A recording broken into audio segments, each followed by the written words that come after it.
So దీని formula అడుగుతాడు, గుర్తుపెట్టుకోండి.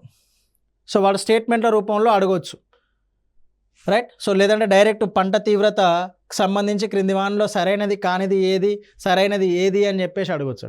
సో ఇది సూచి కాబట్టి, పంట తీవ్రతను సూచించే సూచి కాబట్టి దీనికి సంబంధించి క్వశ్చన్ అడగడానికి స్కోప్ ఉంటుంది.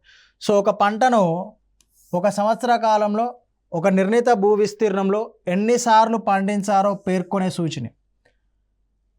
ఏదైనా ఒక పంట తీసుకోండి, ఇది సాగు చేసిన భూమి అనుకోండి. ఇక్కడ మనము పండించే పంట ఇది సపోజ్ 2 ఎకరాలు అనుకోండి.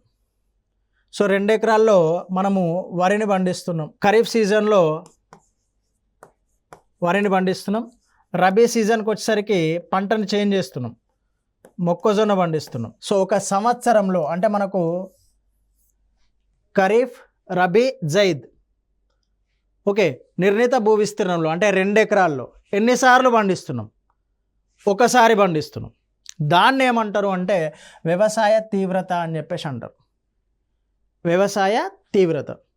2 సార్లు పండించినాం అనుకోండి, ఖరీఫ్ సీజన్లో పండించినాము, రబీ సీజన్లో పండించినాం అనుకోండి. సో 2 సార్లు, అప్పుడు పంట తీవ్రత ఏమవుతుంది? 2 అవుతుంది.